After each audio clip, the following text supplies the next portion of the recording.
রাস্তা থেকে সরে গেলেও ইন্টারনেটে ঘাপটি মেরে আছে তেলাপোকারা।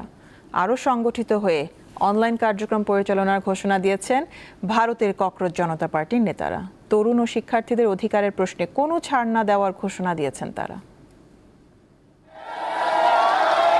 অতিকায় হস্তি লোপ পাইয়াছে, কিন্তু তেলাপোকা টিকিয়ে আছে। কালজয়ী কথা সাহিত্যিক শরৎচন্দ্র চট্টোপাধ্যায়ের এই উক্তি থেকেই যেন অনুপ্রাণিত হয়েছিল ককরোচ জনতা পার্টি। শিক্ষামন্ত্রীর পদত্যাগের মধ্য দিয়ে প্রথম মিশনে সফল সিজেপি। সরকার সব দাবি মেনে নেওয়ায় যন্তর মন্তরের প্রতিবাদ আপাতত শেষ।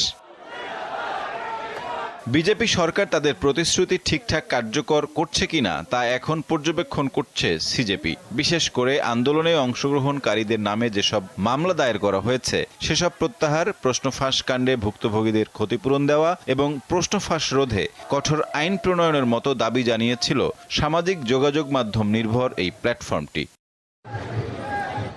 সিজেপির প্রতিষ্ঠাতা অভিজিৎ দীপকে বলছেন, এটি কেবল শুরু। তাদের আসল উদ্দেশ্য জাতীয় পর্যায়ের প্রতিযোগিতামূলক পরীক্ষার প্রশ্ন ফাঁস ঠেকানো এবং পুরো প্রক্রিয়ায় প্রাতিষ্ঠানিক স্বচ্ছতা নিশ্চিত করা। ক্ষমতার সমীকরণ বদলে গেছে। সিদ্ধান্ত গ্রহণের টেবিলে বড়দের পাশাপাশি জায়গা করে নিয়েছে ছোটরাও। আর আলোচনায় 1 ইঞ্চিও ছাড় দিতে রাজি নয় ভারত কাঁপিয়ে দেওয়া তেলাপোকারা। সাইফুর রহমান শিশির, দীপ্ত বার্তাকক্ষ।